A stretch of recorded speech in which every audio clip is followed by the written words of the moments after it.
Cast सर्वे इन बिहार। और cast सर्वे इन बिहार जब हम स्टडी करने जाते हैं तो इसकी महत्वपूर्ण जो डायमेंशन है इसको हमने यहाँ पर आपको दिखाया है पीपीटी के माध्यम से कि जब कभी भी कास्ट सर्वे इन बिहार आप पढ़ें तो क्या क्या पढ़ेंगे। सबसे इम्पॉर्टेंट चीज़ क्या है कि किसी भी चीज़ को पढ़ेंगे तो उसमें कौन कौन से इम्पॉर्टेंट डायमेंशन हमारे लिए महत्वपूर्ण है, क्योंकि 71 बीपीएससी के अंतर्गत ये टॉपिक जीएस के दृष्टिकोण से भी महत्वपूर्ण है और ये टॉपिक एससी के दृष्टिकोण से भी महत्वपूर्ण है।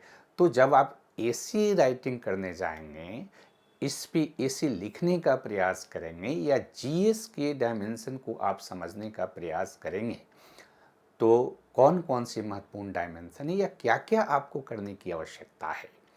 तो फर्स्ट हम किसी भी चीज़ की तैयारी करते हैं तो उसका इंट्रोडक्शन हम तैयार करते हैं। इंट्रोडक्शन तैयार करने के बाद आपको बात करना कि इसकी ज़रूरत क्या है, राइट, कि नीड क्या है, कास्ट सर्वे ऑफ बिहार का नीड क्या है। जब नीड आप तैयार कर लेते हैं तो फिर हम बात करते हैं कि इसकी ऑब्जेक्टिव क्या है, उद्देश्य क्या है, आपका क्या करना चाहते थे आप कास्ट सर्वे ऑफ बिहार के माध्यम से। लीगलिटी क्या है इसकी, क्या ये लीगल है, कॉन्स्टिट्यूशनल है, इसकी कॉन्स्टिट्यूशनल वैलिडिटी को हमें जाननी पड़ती है। फिर इसमें हमने प्रोसेस क्या अपनाया है, कौन सा प्रोसेस हमने अपनाया। फिर हम बात करेंगे कि फाइंडिंग्स इंपॉर्टेंट हमारे पास क्या क्या इसके संदर्भ में आई और उस फाइंडिंग्स जो आई उससे इसका इम्पॉर्टेंस क्या है, क्यों ये इम्पॉर्टेंट है। और फिर हम बात करते हैं कि इसके लिमिटेशंस क्या हैं, क्या चैलेंजेस रही हैं या इसने क्या चैलेंज क्रिएट किया है सोसाइटी में। और फिर हम बात करते हैं कि इसका कॉन्सिक्वेंसेस क्या है, इसका क्या प्रभाव पड़ने वाला है सोसाइटी में, क्या पड़ा है। और फिर हम बात करते हैं कि वे फॉरवर्ड क्या है, यानी आगे का इस कास्ट सर्वे इन बिहार। और कास्ट सर्वे इन बिहार के बाद आप देखेंगे कि नेशनल लेवल पर कास्ट सर्वे की बात चल रही है तो इसका वे फॉरवर्ड मतलब इसके भविष्य में क्या इम्पैक्ट पड़ने वाले हैं और फिर कंक्लूजन। तो इतनी महत्वपूर्ण चीज़ों को हम इसके अंतर्गत डिस्कस करेंगे। तो फर्स्ट आप देखिए कि बहुत सिंपली आप इसकी इंट्रोडक्शन को लिख लेंगे कि कास्ट सर्वे इन बिहार जो है बिहार सरकार की एक बहुत ही महत्वाकांक्षी और होलिस्टिक प्रक्रिया रही है जिसके माध्यम से बिहार सरकार ने बिहार में निवास करने वाले विभिन्न जातियों का सर्वे किया। और केवल जातियों का सर्वे ये नहीं है, ये होलिस्टिक सोशियो इकोनॉमिक सर्वे है जिसका बिहार के विकास के दृष्टिकोण से, बिहार के भविष्य के दृष्टिकोण से बहुत महत्वपूर्ण भूमिका रहने वाली है। अब दूसरा इम्पॉर्टेंट एस्पेक्ट है कि इससे कास्ट सर्वे ऑफ बिहार की आवश्यकता क्यों रही, क्या नीड इसकी रही है। तो जब नीड का डिस्कशन करेंगे तो सबसे पहले आपको यहाँ पर गवर्नमेंट का जो पर्सपेक्टिव है, इस गवर्नमेंट के पर्सपेक्टिव को आपको स्पष्ट करना होगा। यानी बिहार गवर्नमेंट जो है जब कास्ट सर्वे करना प्रारंभ किए तो उसने क्या कहा कि इसकी क्या नीड है, राइट। इस नीड को आपको एक्सप्लेन करना है। तो बिहार सरकार ने कास्ट सर्वे के संदर्भ में कुछ इम्पॉर्टेंट आवश्यकताओं की चर्चा की है, सरकार ने ही कहा है। तो एक तो सरकार के जो दृष्टिकोण होते हैं, सरकार के जो अप्रोच होते हैं उसकी जानकारी हमें होनी चाहिए। तो सरकार क्या कह रही है, देखो सरकार के अगर दृष्टिकोण को अगर आप देखोगे तो इसमें कई चीज़ें हैं कि जैसे एक तो एडमिनिस्ट्रेटिव नीड है ना, यानी बिहार में प्रशासन के दृष्टिकोण से इस कास्ट सर्वे ऑफ बिहार की आवश्यकता है क्योंकि बिहार एक बहुत ही पिछड़ा राज्य रहा है। बिहार में सामाजिक, आर्थिक, शैक्षणिक पिछड़ेपन रहा है। तो अगर बिहार जैसे राज्य को एक विकसित राज्य के रूप में हमें डेवलप करना है, तो एडमिनिस्ट्रेशन जो है उसको एक्यूरेट डेटा चाहिए। यह ध्यान रखना है कि एडमिनिस्ट्रेशन को अगर आप बेहतर करना चाहते हैं तो आपको सोशियो इकोनॉमिक डेटा जो है की आवश्यकता होती है। और बिहार सरकार ने कहा कि इस दृष्टिकोण से कास्ट सर्वे और बिहार की भूमिका बहुत ही महत्वपूर्ण है और इसकी ज़रूरत है, क्योंकि हमें सोशियो इकोनॉमिक के डेटा चाहिए। एक तो क्या ज़रूरत इसकी है कि हमें सोशियो इकोनॉमिक डेटा चाहिए, क्योंकि बिना डेटा का कोई भी गवर्नमेंट जो है अपने सोसाइटी में फंडामेंटल प्रोग्रेस नहीं कर सकता है, फंडामेंटल चेंज नहीं कर सकता है। तो फर्स्ट इम्पॉर्टेंट हमारे लिए क्या था कि हमें सोशियो इकोनॉमिक डेटा चाहिए। ये एडमिनिस्ट्रेशन के दृष्टिकोण से चाहिए कि हमको सोसाइटी के अलग अलग क्षेत्र के जो लोग हैं उनके आंकड़े चाहिए, उनके सामाजिक स्थिति के बारे में आंकड़े चाहिए, उनके शैक्षणिक स्थिति के बारे में आंकड़ा चाहिए, उनके इकोनॉमिक स्थिति के बारे में आंकड़ा चाहिए, उसके ऑक्यूपेशन के संदर्भ में आंकड़ा चाहिए। यानी डेटा हमें रिक्वायर्ड है अगर प्रशासन को, सुशासन को और बेहतर तरीके से इम्प्लीमेंट करना है।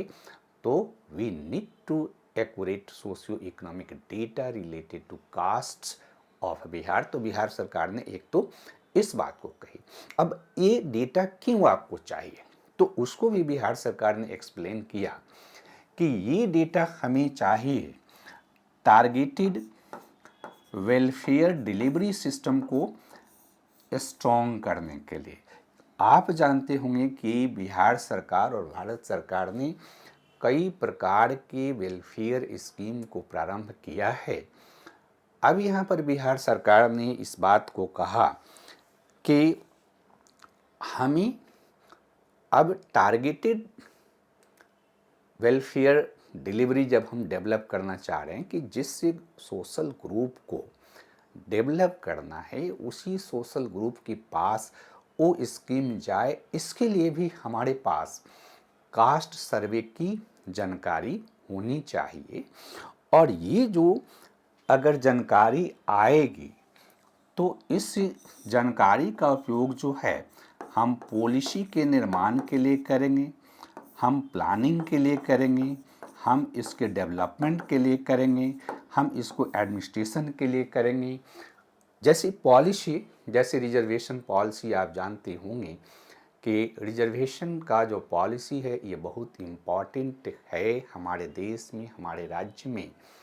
तो रिजर्वेशन पॉलिसी का अगर इवैल्यूएशन करना है तो इसके लिए भी हमको सोशियो इकोनॉमिक के डेटा चाहिए, कास्ट से रिलेटेड डेटा चाहिए, जिससे प्रशासन की इफ़िशियंसी में एक तो वृद्धि होगी।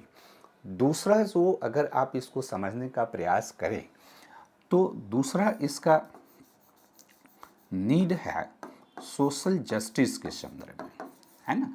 देखो सोशल जस्टिस से ये बहुत इम्पॉर्टेंट, बहुत व्यापक कॉन्सेप्ट है।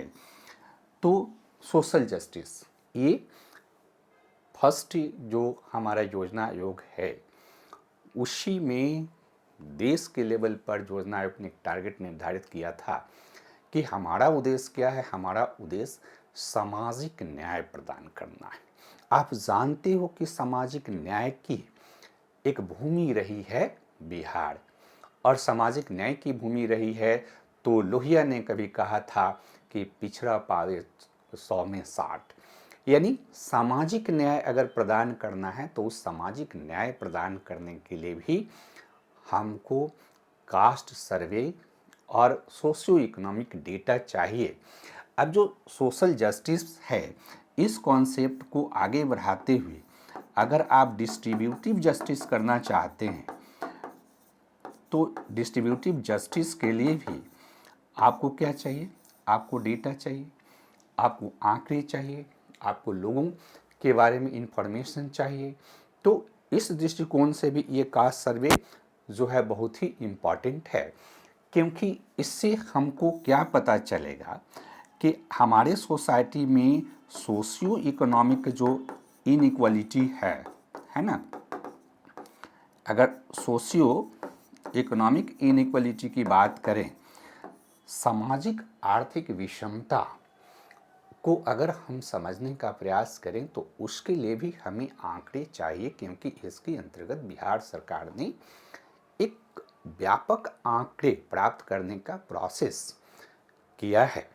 और इस दृष्टिकोण से अगर आप देखेंगे तो सामाजिक न्याय प्रदान करना, यानी पिछड़ों में भी सबसे पिछड़े वर्ग की पहचान करना, वीकर सेक्शन की पहचान करना और उसके हालात पर फोकस करके समाज के सबसे कमज़ोर वर्ग के लोग जो हैं उन तक सरकार की जो पॉलिसी का लाभ पहुँचे, और इसलिए हमें कास्ट सर्वे की ज़रूरत है। 1931 में कास्ट सर्वे किया गया था, जो ब्रिटिश पीरियड में हमारे यहाँ कास्ट सर्वे किया गया था। उसके बाद से नहीं कास्ट सर्वे किया गया। तो इस दृष्टिकोण से भी क्या है कि कास्ट सर्वे की आवश्यकता है। इसके अलावा ये जो डेटा आएगी वो इकोनॉमिक डेवलपमेंट, यानी बिहार एक गरीब राज्य है। बिहार क्या अगर इकोनॉमिक स्थिति का स्टेटस को अगर आप एनालिसिस करेंगे तो भारत में सबसे निचले पायदान पर है।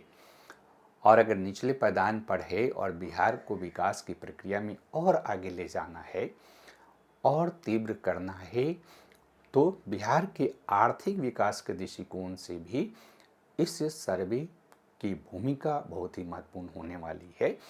पॉलिटिकल नीड क्या है कि इस सर्वे से पॉलिटिकल पार्टिसिपेशन में भी हमें मदद मिलेगी, यानी किन किन वर्गों का अभी तक के जो पॉलिटिकल पार्टिसिपेशन है, जो डेमोक्रेटिक इंस्टीट्यूशन है, उस डेमोक्रेटिक इंस्टीट्यूशन में भागीदारी नहीं है, उसकी भी जानकारी मिलेगी।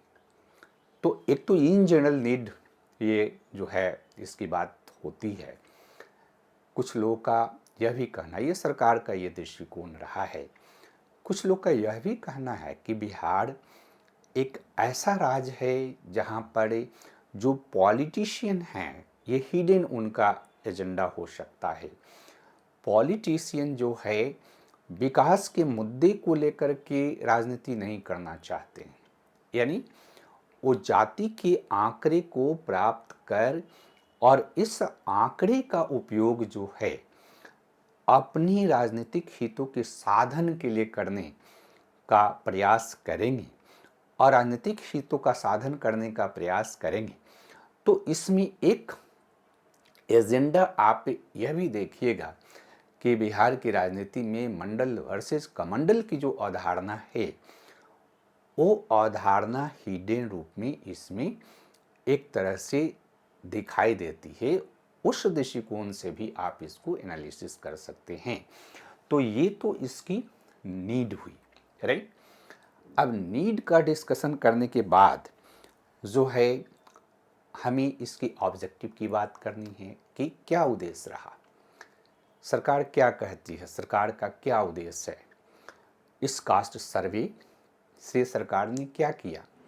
तो कास्ट सर्वे से सरकार ने पहला काम क्या किया कि सोशियो इकोनॉमिक के जो मैपिंग है ना, ये मैपिंग किया, यानी अलग अलग जो कास्ट हैं, अलग अलग जो जातियां हैं, तो उन जातियों का कॉम्प्रिहेंसिव सोशियो इकोनॉमिक मैपिंग करके सरकार उसके संदर्भ में डेटा प्राप्त करेगी। सरकार का ये उद्देश्य सरकार ने डिफाइन किया कि हम विभिन्न जातियों का सोशियो इकोनॉमिक मैपिंग करना चाहते हैं। 1.5% लोग जो हैं बिहार में सरकारी जॉब में हैं, तो 1.5% लोग सरकारी जॉब में हैं, लेकिन बिहार में अगर डेमोक्रेटिक पॉलिटिक्स को देखें तो डेमोक्रेटिक्स पॉलिटिक्स के अंतर्गत चुनावी राजनीति का सबसे अगर महत्वपूर्ण विषय वस्तु होता है तो रिजर्वेशन का इशू होता है।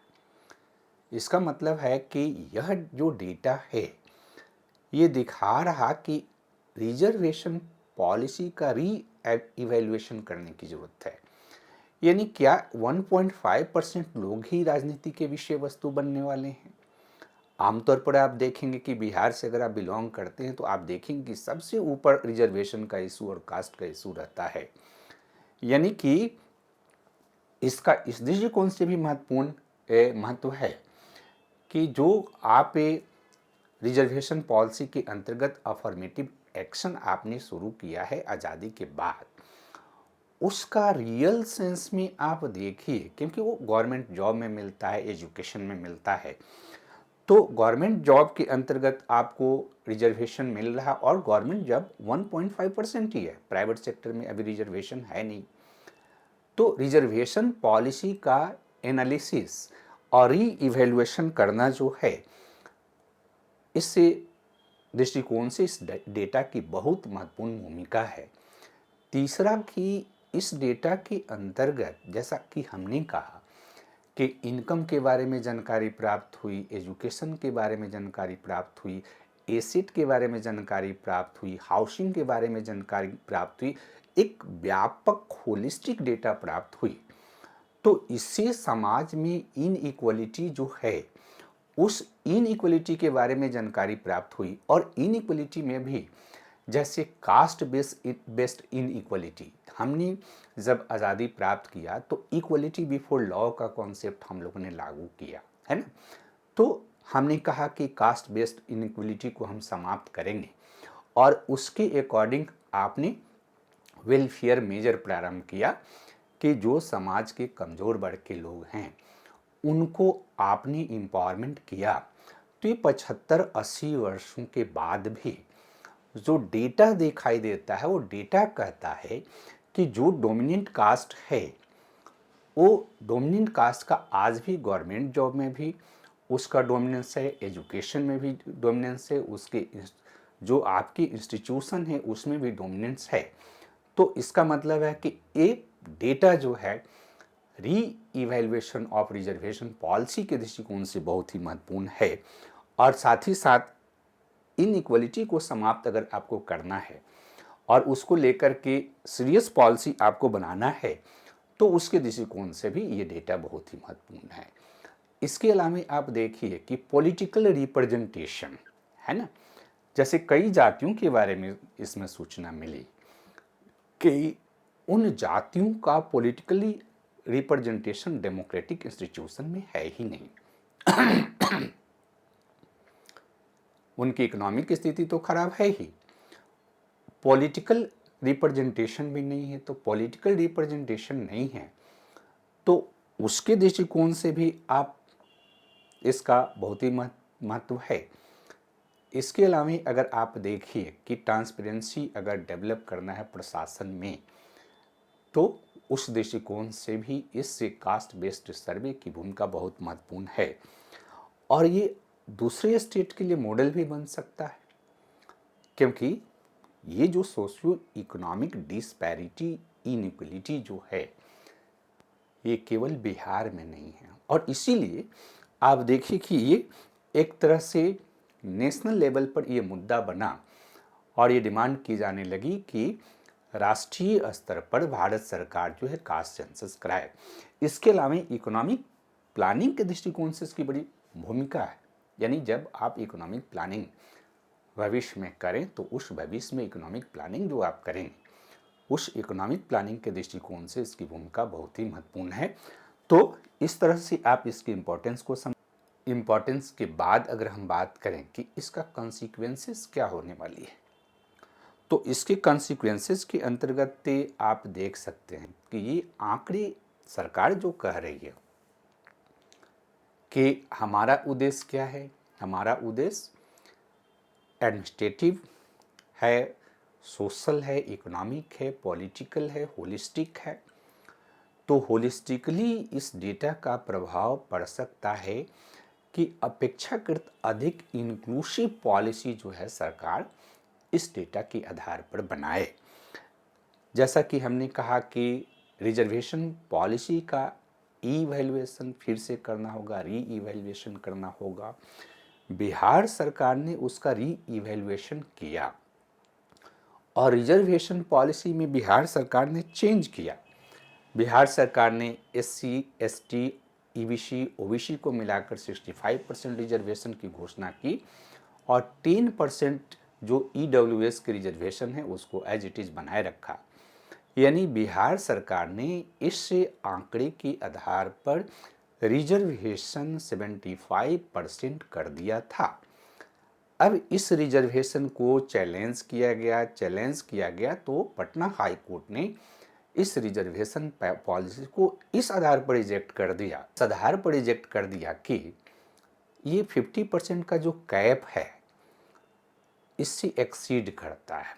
अब यहाँ पर थोड़ा सा अगर भारत के जो सरकारें हैं, भारत की जो इंस्टीट्यूशन है, उस इंस्टीट्यूशन को देखेंगे तो कई बार इंस्टीट्यूशन इस तरह के फैसले देती है जो समाज के कमज़ोर वर्गों को एक्सेप्ट नहीं होता है।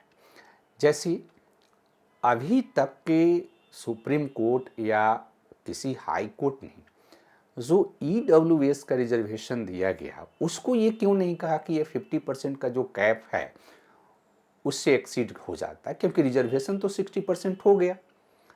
लेकिन यहाँ पर जो है ये कहा जाता है कि 50% का जो कैप है उसको एक्सीड कर जाता है और इसलिए ये पॉलिसी ठीक नहीं है। अब इसका भी कंसिक्वेंसेस होने वाला है। ध्यान ये रखना है कि हम एक डेमोक्रेटिक कंट्री में रहते हैं और डेमोक्रेटिक कंट्री में चाहे हमारे डेमोक्रेटिक इंस्टीट्यूशन हैं या अदर कोई भी इंस्टीट्यूशन है, अगर वो कोई बहुत इम्पोर्टेंट फैसला देती है तो उस फैसले का भारत के समाज पर प्रभाव पड़ता है, भारत की राजनीति पर प्रभाव पड़ता है। और इसलिए समाज के जो कमज़ोर वर्ग जो ईबीसी हैं, जिनको सबसे ज़्यादा इसमें रिजर्वेशन दिया गया था 25%, अब उनकी रिजर्वेशन को कर दी गई थी। तो क्या ईबीसी के लोग इस बात को नहीं समझेंगे कि हमारे रिजर्वेशन को जो कि 50% कैप को एक्सीड करने के नाम पे रोका जा रहा और ईडब्ल्यूएस के रिजर्वेशन को छोड़ दिया जा रहा, राइट? ये ईबीसी के लोगों के दिमाग में भी जाएगी, ये एससी के लोगों के जो पढ़े लिखे लोग हैं एससी कम्युनिटी के, उनके दिमाग में भी ये बात जाएगी कि हमारा रिजर्वेशन जो पहले का रिजर्वेशन था उसको बढ़ा करके 20% कर दिया गया। तो 20% जो रिजर्वेशन किया गया उसको कोर्ट ने रिजेक्ट कर दिया, लेकिन ईडब्ल्यूएस का क्यों नहीं किया? ये बात उनके दिमाग में भी जाएगी, जो ओबीसी के लोग हैं उनके दिमाग में भी जाएगी, एसटी के लोग हैं उनके दिमाग में भी जाएगी कि कहीं ना कहीं इंस्टीट्यूशन जो है, जैसे कास्ट सर्वे हम कर रहे हैं तो एक सवाल बार बार आने लगे कि भारत के जितने भी इंस्टीट्यूशन हैं उन सारे इंस्टीट्यूशन में कास्ट बायसनेस है, राइट? यानी बायस है।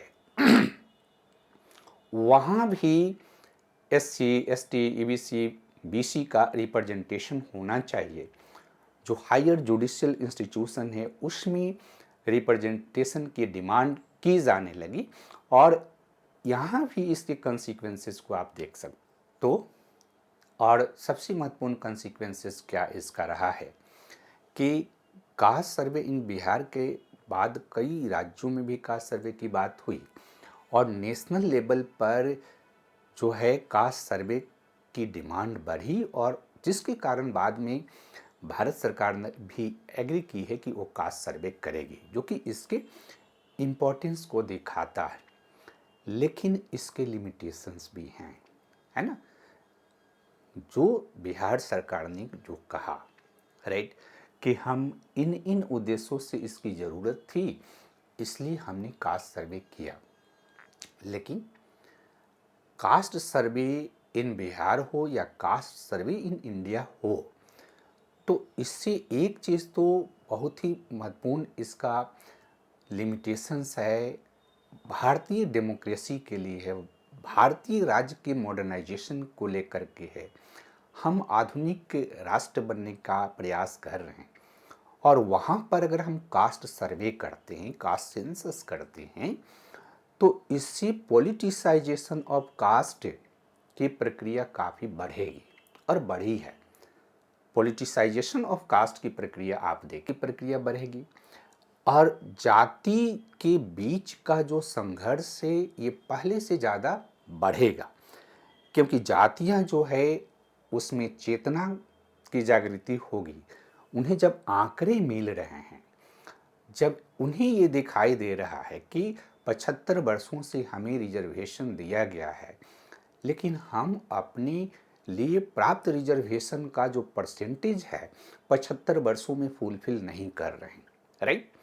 और ऐसा जो है खाका कमेटी रिपोर्ट से भी आई और इस रिपोर्ट में भी ये दिखाई दे रहा है कि जो SC ST जो रिजर्व कम्युनिटी है, ये SC ST के रिजर्व कम्युनिटी के लोग या OBC के लोग जो है, जो इंस्टीट्यूशन है, जो सरकारी गवर्नमेंट जॉब है, उसमें जितना प्रतिशत उनको रिजर्वेशन दिया गया है वो फुलफिल नहीं कर, क्यों नहीं कर पाए।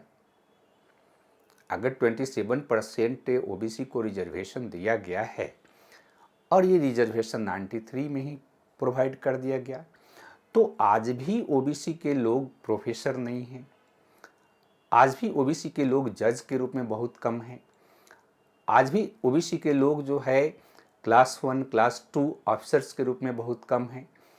तो इसका मतलब है कि रिजर्वेशन को डाइल्यूट किया जाता है और ये सर्वे उसको एविडेंस प्रोवाइड करता है। तो इससे क्या होगा कि कास्ट को लेकर के जो राजनीति रही थी पहले से ही बिहार के समाज में, पूरे भारत के समाज में, अब कास्ट जो है राजनीति का सेंटर बन जा रही है।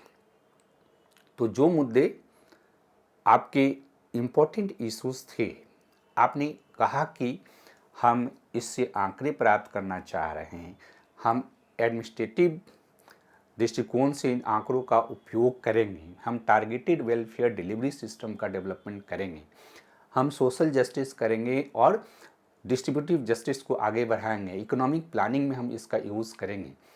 लेकिन सबसे ज़्यादा यूज़ इसका डेमोक्रेटिक पॉलिटिक्स में कास्ट को मोबिलाइज करने के लिए होगा और ये इसकी एक बहुत बड़ी कमी है। दूसरा क्या है कि आप स्टेट जो है इंडिया को मॉडर्नाइज करना चाह रहा या पीछे ले जाना चाह रहा, क्योंकि एक तरफ हमने कहा आज़ादी के बाद कि इक्वलिटी बिफोर लॉ, और हमारा उद्देश्य क्या है कि हम इंडिया में मॉडर्नाइजेशन करेंगे और उस मॉडर्नाइजेशन से एक मॉडर्न स्टेट का डेवलपमेंट करेंगे जहाँ पर कास्ट जो बायसनेस है वो समाप्त होगी।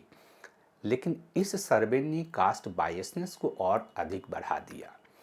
इसके अलावा इसके लिमिटेशंस क्या हैं कि जब कास्ट बायसनेस बढ़ेगा तो सामाजिक विभेदीकरण भी बढ़ेगा, है ना, सोशल फ्रेगमेंटेशन भी इससे बढ़ेगा और सोशल फ्रेगमेंटेशन इससे बढ़ेगा तो इससे रिजर्वेशन पर प्रेशर पड़ेगा, है ना, क्योंकि इससे रिजर्वेशन पहले से ही ज़्यादा है। तो आप देखिए कि रिजर्वेशन को लेकर के एक तरह से बड़े पैमाने पर मूवमेंट शुरू हो गए हैं अलग अलग क्षेत्रों में। इसके अलावा अगर आप कह रहे हैं कि हम वेलफेयर करेंगे तो वेलफेयर के लिए रिसोर्सेज कहाँ से आएगा जब आपके 34% लोग जो हैं महीना में 6,000 रुपया भी नहीं कमाते हैं, तो फिर रिसोर्सेज आप कहाँ से लाएंगे।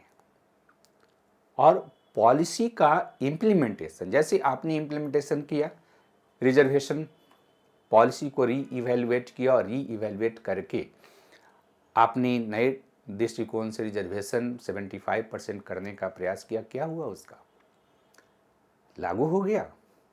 और लागू हो गया नहीं हुआ तो फिर आप शांत क्यों पड़ गए।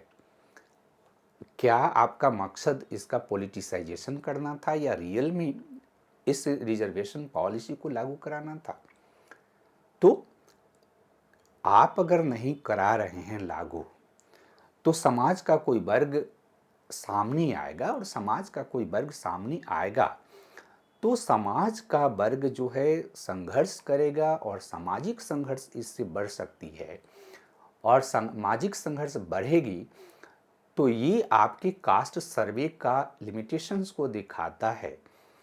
इसके अलावा इसकी लिमिटेशंस क्या है कि ये एक तरह से आप एक बढ़ती हुई समाज को, एक मॉडर्नाइज होते हुए समाज को एक ट्रेडिशन की ओर ले जा रहे हैं, जहाँ पर जाति स्ट्रांग होगी, जातिगत भेदभाव स्ट्रांग होंगे, जातिगत समूहीकरण स्ट्रांग होंगे, और इससे आपके जो एडमिनिस्ट्रेशन है, गवर्नेंस है, उसको भी चैलेंज होगा।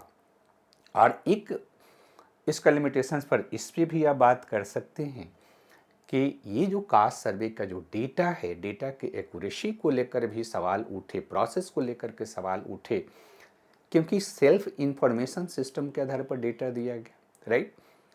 तो ये तो इसका लिमिटेशंस है, लेकिन आगे की राह क्या?